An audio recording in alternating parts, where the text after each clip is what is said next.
Assalamualaikum warahmatullahi wabarakatuh. Apa kabar pemirsa setia TV Tabalong? Senang sekali dapat berjumpa kembali dengan Anda bersama saya Reski Aryani yang akan menemani pemirsa selama 30 menit ke depan dalam berbagi kisah. Pemirsa, kali ini kita akan mendengar cerita atau kisah dari salah satu pemuda dari wilayah utara Kabupaten Tabalong, di mana narasumber kita ini mengembangkan sebuah tempat yang dikembangkan menjadi wisata alam. Wisata alam ini dinamakan Riam Bidadari yang berlokasi di Kecamatan Muara Uya, tepatnya di Desa Lumbang. Baik, di studio sudah hadir Mas Fahri. Assalamualaikum, apa kabar Mas Fahri? Warahmatullahi wabarakatuh. Alhamdulillah baik. Alhamdulillah baik. Nah pemirsa, untuk diketahui Mas Fahri ini merupakan pengelola wisata alam Riam Bidadari tersebut dan menjadi inisiator pengembangan wisata tersebut. Nah, sejauh ini menjadi tujuan wisata primadona nih di Kabupaten Tabalong. Hingga kini diperkirakan total pengunjung mencapai ratusan ribu orang sejak dibuka bulan November 2021 silam. Wow, luar biasa sekali. Kita beri tepuk tangan dulu dong untuk Mas Fahri. Oke. Baik Mas Fahri, sebelum kita membahas tentang pengembangan wisata alam tersebut, kita ingin menggali kehidupan Mas Fahri terlebih dahulu. Sebenarnya kesehariannya bekerja sebagai apa? Keseharian bekerja sebagai BPD, Badan Pemusatan Desa di Desa Lumbang. Oke, jadi memang warga Lumbang ya. Sebelum kita mengetahui perjalanan pengembangan wisata alam Riam Bidadari yang kini telah bisa dikatakan sukses, menurut informasi yang kita tahu bahwa Mas Fahri ini sudah beberapa kali mencoba untuk mengembangkan objek wisata. Nah, namun tidak berjalan mulus. Mengapa Mas Fahri ini berkeinginan kuat untuk mengembangkan objek wisata? Sebenarnya merupakan salah satu program kita dulu waktu Karang Taruna. Jadi dengan kawan-kawan anggota Karang Taruna yang lain ingin mengembangkan wisata di Desa Lumbang. Oke, jadi dari Karang Taruna tadi lalu muncul motivasi gitu ya? Iya. Karena memang di sana banyak potensi-potensinya ya? Iya. Oke, lalu niat pertama tadi yang ingin dicapai untuk objek wisata di desa ini apa? Atau terinspirasi dari mana? Niat pertamanya kita ingin memberikan suatu usaha baru lah di desa. Karena kan mayoritas di tempat kita itu petani. Jadi istilahnya ada potensi ekonomi baru lah untuk Desa Lumbang. Nah, perkembangan wisata apa yang pertama kali Mas Fahri coba kembangkan? Pertama itu wisata alam juga, itu wisata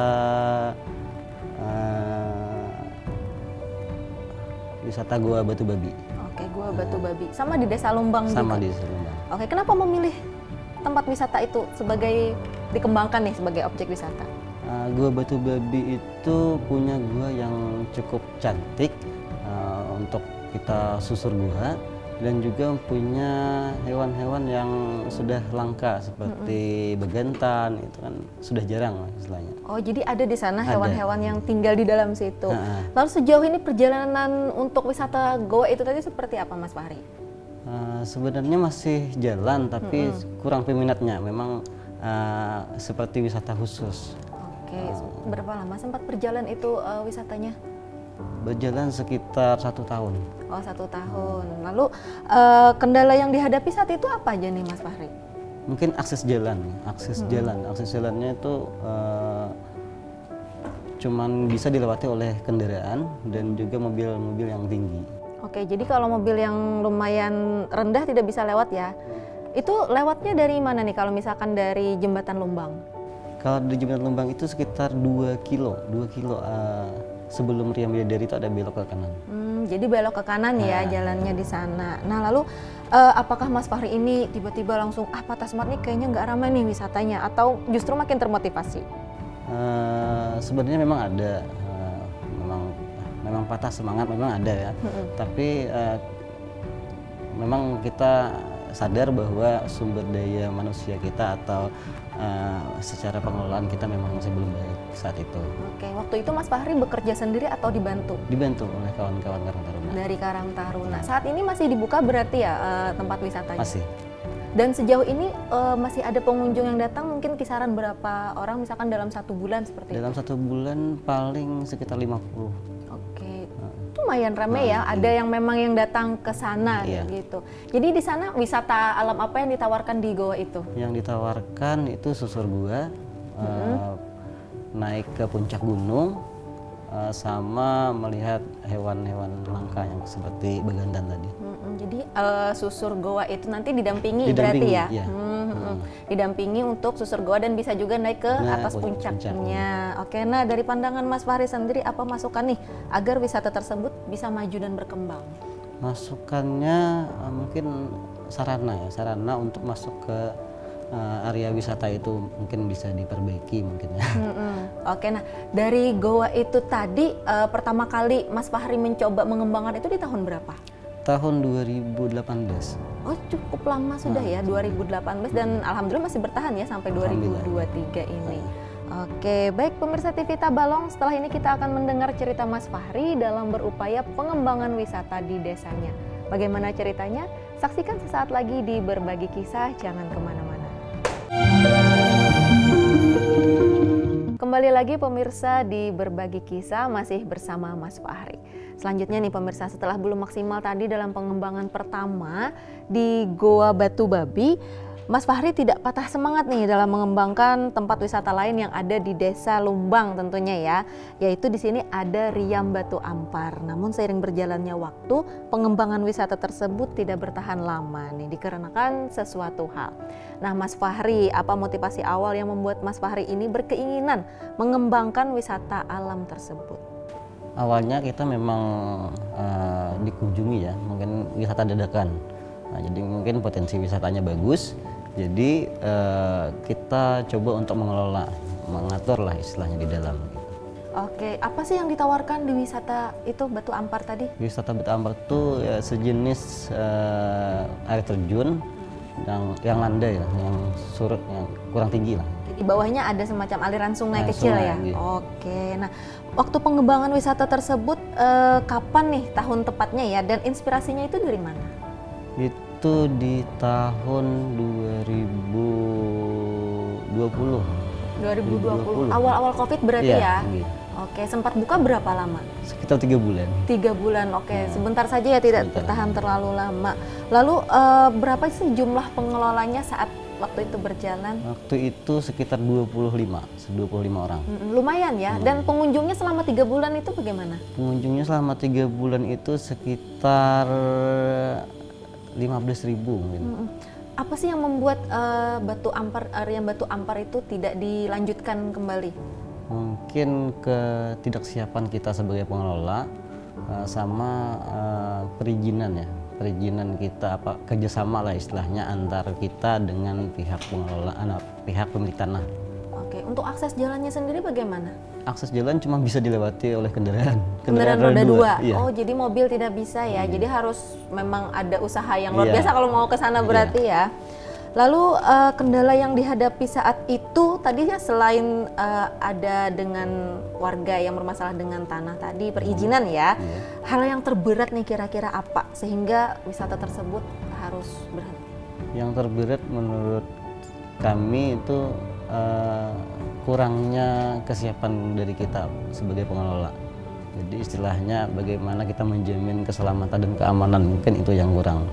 Setelah belajar dari pengalaman yang pertama tadi ya di Goa tadi, memberanikan diri lagi nih ya membuka wisata, tapi masih dalam tahap belajar tentunya ini ya tadi. Oke, lalu nilai apa nih yang bisa dipetik dari kegagalan yang kedua kalinya? Yang bisa kita petik mungkin ya terus belajar lah mungkin ya, mungkin belajar menerima masukan mungkin itu, supaya kita lebih siap lah untuk mengembangkan atau mempertahankan apa yang kita buat di wisata tersebut. Oke, untuk dukungan masyarakat sekitar Desa Lumbang bagaimana Mas Fahri? Alhamdulillah masyarakat sangat mendukung. Warga-warga sekitar istilahnya banyak menginformasikan, ikut mempromosikan istilahnya untuk di media sosial. Iya, setelah saya dengar tadi kan Mas Fahri katanya buka itu tahun 2020 ya awal. Itu memang pas Covid ya. Kayaknya waktunya kurang tepat ya waktu itu. Mungkin waktunya juga kurang tepat. Ada keinginan untuk membuka kembali wisata Batu Ampar? Mungkin ada, tapi sudah mungkin ya perjanjian maksudnya surat kerjasama kita itu mungkin susah lah untuk didapat. Jadi untuk saat ini di stop dulu ya untuk Riam Batu Ampar, tapi masih ada nggak nih wisatawan yang mencoba datang ke sana, maksudnya seperti itu? Masih ada yang sekedar untuk camping mungkin masih ada. Oh masih, berarti di sana bisa dipakai camping ya, Nggih, berkemah. bisa. Tapi tidak ada, maksudnya tuh pengelolanya Iya, ya yang menjamin yang utama itu keselamatan dan keamanannya tadi. Nggih, gitu. Oke, jadi kalau yang ada datang ke sana mesti izin dengan warga dulu? Bisa mungkin izin dengan warga atau RT setempat. Oke, paling jauh ada nggak nih misalkan dari kabupaten lain yang datang ke Riam Batu Ampar waktu itu? Kalau paling jauh dulu memang ada dari Balikpapan mungkin. Wah, lumayan nih dari Balikpapan, dari nggih. provinsi sebelah. Nggih. Dari mana mereka tahu informasi tentang wisata Batu Ampar waktu itu? Mungkin dari komunitas, Mbak. Komunitas yang camping mungkin. Oke, itu karena tadi informasinya ada air terjun kecil, apakah bisa itu sejenis kayak gunung berarti ya? Iya, Atau memang gimana? aliran sungai dari pegunungan. Bisa maksudnya itu bisa didaki gunungnya atau mungkin di atas itu ada dijadikan tempat untuk camping lagi atau hanya di sekitaran aliran sungai? Sekitaran aliran sungai. Oke, baik. Baik pemirsa, jangan kemana-mana dulu karena setelah ini kita akan melanjutkan perbincangan dengan Mas Fahri. Tetap di Berbagi Kisah. Terima kasih pemirsa masih bersama kami di Berbagi Kisah. Nah, di awal telah diceritakan bahwa setelah beberapa kali mencoba melakukan pengembangan wisata, saat ini wisata alam Riam Bidadari akhirnya menjadi titik puncak dari perjuangan Mas Fahri yang dikelola sejak November 2021 lalu, dan kini sekitar ratusan ribu orang telah berkunjung ke wisata tersebut. Kita berikan tepuk tangan dulu untuk Mas Fahri. Luar biasa ya. Baik Mas Fahri nih, setelah 2 kali melakukan pengembangan, akhirnya nih sampai di kata berhasil. Bagaimana cerita awalnya wisata ini menjadi pengembangan Mas Fahri? Nah, inspirasinya dari mana? Inspirasinya itu dari kawan-kawan ya. Mungkin inspirasinya dari kawan-kawan pengelola wisata lain. Nah, jadi masing-masing wisata itu menunjukkan keistimewaan atau keindahan wisata masing-masing dengan berbagai macam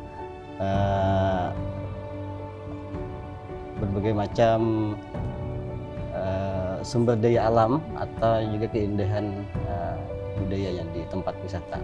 Oke, kenapa Ella mau milih? Ini kayaknya cocok nih Riam Bidadari saya kembangkan.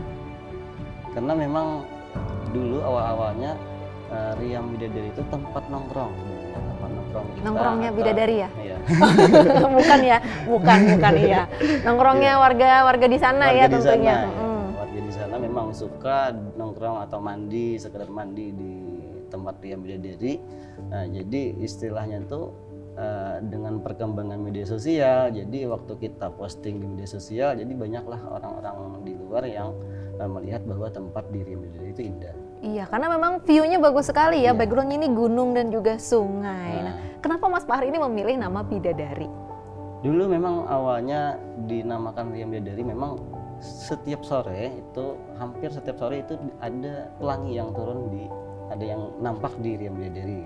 Masya Allah. Jadi istilahnya kalau orang dulu, kalau pelangi itu muncul itu tandanya bidadari mandi gitu. Wow, gitu. Bisa banget ya Mas Fahri ngasih nama Riam Bidadari. Tapi memang luar biasa sekali pemirsa view-nya di Riam Bidadari ini. Kita aja sebagai warga Tabalong pasti bangga dengan adanya Riam Bidadari ini ya. Nah nih Mas Fahri, kesuksesan itu kan tidak tentu langsung dapat tanpa ada hambatan dan juga konflik. Apa sih hambatan dan konflik yang Mas Fahri rasakan saat mulai mengembangkan Riam Bidadari? Mungkin hambatan di awal-awal itu memang sumber daya manusianya, mungkin kita ya, mungkin kita belum siap, dan juga secara administrasi, secara pengelolaan itu mungkin kita belum siap waktu itu. Tapi berkaca dengan pengembangan yang dulunya pernah kita lakukan di wisata Gua Batu Babi dan Batu Ampar, maka saat itulah kita mulai untuk terus belajar dan menerima masukan-masukan dari teman-teman di luar. Iya, ada pihak yang membantu Mas Fahri dalam pengembangan Riam Bidadari ini? Sangat banyak, terutama dari komunitas yang suka camping, dari media sosial, mungkin dari YouTuber, teman-teman media sosial itu banyak sekali. Oke, nah awalnya mengelola ini sendiri Mas Fahri kan tentunya pasti tidak sendiri dong ya. Ada berapa orang dan sistemnya ini seperti apa? Untuk anggota ya, Untuk anggota itu kita awal-awalnya itu dulu 17 orang dan berkembang sampai saat ini mengingat banyaknya kunjungan itu memerlukan tenaga lebih, jadi sampai saat ini kita sudah 32 orang. Nah, luar biasa, makin bertambah ya. Ya. Nah, awal-awal merintis Riam Bidadari ini, Mas Fahri mulainya promosinya apakah langsung di sosial media ataukah hanya berita dari mulut ke mulut saja? Sosial media. Mm-mm. Karena sosial media saat ini merupakan salah satu cara kita memasarkan yang cepat di perkembangan zaman saat ini. Iya, paling jauh nih dari mana yang datang ke Riam Bidadari? Kalau paling jauh mungkin sudah ada dari wisatawan asing sudah ada. Sudah ada ke Sudah sana. ada. Oh, ada tour guide-nya di sana berarti ya? Ada tour guide-nya. Oh iya, pasti ya ada tour guide-nya di sana yang pasti membantu Mas Fahri. Nah, untuk yang mau camping di sana, apakah keamanannya terjamin nih? Insya Allah terjamin, soalnya kita 24 jam sudah dijaga dan siap melayani kebutuhan yang diperlukan oleh pengunjung. Oke, fasilitasnya lengkap berarti di sana ya? Sudah lengkap. Apa aja nih Mas Fahri di sana? Kalau untuk fasilitasnya dari fasilitas umum itu MCK sudah ada, dan juga untuk camping itu sudah ada juga, dari tenda, matras, semuanya sampai alat masak sudah ada. Oke, lengkap berarti ya di sana. Sejauh ini kan Riam Bidadari ini berkembang cukup pesat nih. Apakah ada kekhawatiran dari Mas Fahri lahan tersebut nih akan diambil nih misalnya seperti itu? Memang awal-awal dulu ada, tapi sampai sekarang ini kita sudah berusaha menutupi kekurangan. Jadi kita sudah punya semacam surat kerjasama antara kita dan pemilik lahan. Pemilik lahannya warga di sana sendiri berarti Iya, ya? warga. Nah, tentunya Mas Fahri ini sebagai pengelola pasti pernah menemui masukan-masukan dari pengunjung ya, atau dari teman-teman yang lain. Bagaimana Mas Fahri ini mencoba menyikapi hal tersebut? Perkembangan Riam Bidadari itu justru dari masukan pengunjung. Jadi kita menawarkan sesuatu barang itu, ya, istilahnya itu dari kebutuhan orang.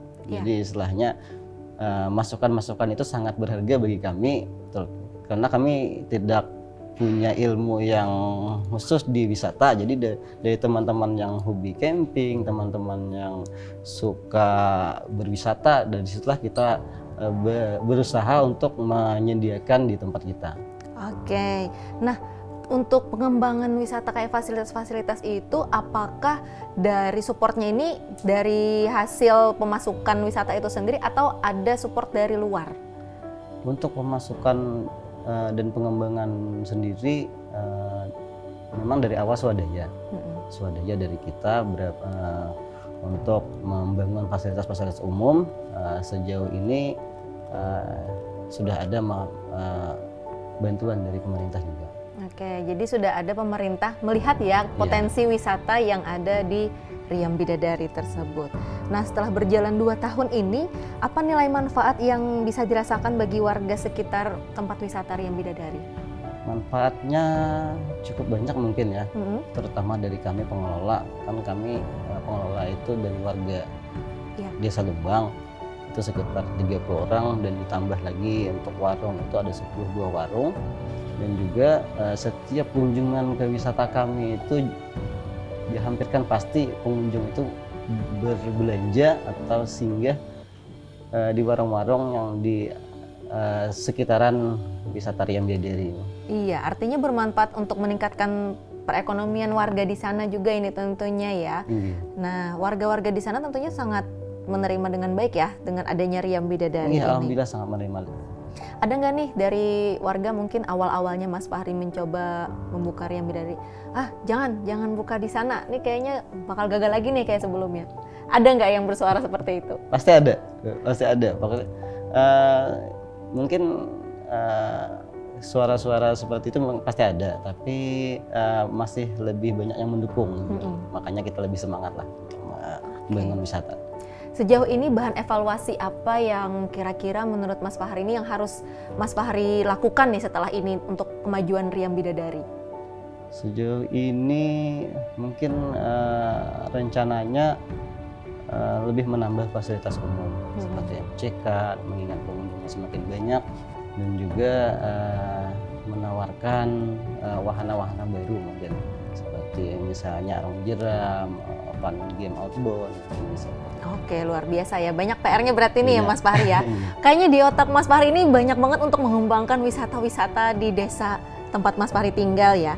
Nah, sejauh ini nih menurut Mas Fahri, Riam Bidadari itu sudah memuaskan hati Mas Fahri enggak? Sejauh ini memang terasa memuaskan. Kita mampu mengundang orang banyak untuk singgah atau berkunjung di kampung kita. Tapi justru yang lebih menantang itu mempertahankan. Iya, betul mempertahankan. Ini yang susah ya. Memulainya kayaknya mudah ya Mas Fahri. Sejauh ini dari pengunjung-pengunjung yang datang kan pasti mereka pernah komentar nih macam-macam nih. Ada yang positif, ada yang negatif. Untuk Mas Fahri sendiri menyikapi komentar dari pengunjung ke Riam Bidadari misalnya yang negatif nih. Apakah akan dikembangkan berdasarkan komentar mereka atau ya sudah itu hanya komentar negatif biar aja lewat kayak gitu? Biasa memang ada komentar-komentar negatif tentang kita secara pengelola ataupun secara fasilitas di tempat kita. Justru kita menanggapinya secara santai atau secara dingin karena saat ini kita hanya mampu menawarkan apa yang kita bisa. Jadi istilahnya kalaupun komentarnya itu sifatnya membangun, itu tetap kita akan laksanakan mungkin di waktu yang kita sudah mampu. Gitu. Oke, ini sih sudah ada 3 berarti ya, 3 pengembangan wisata yang sudah Mas Fahri lakukan dan Riam Bidadari ini puncaknya. Setelah ini ada rencana lagi nggak mengembangkan wisata lagi di Desa Lumbang selain Riam Bidadari? Kalau untuk saat ini mungkin lebih ke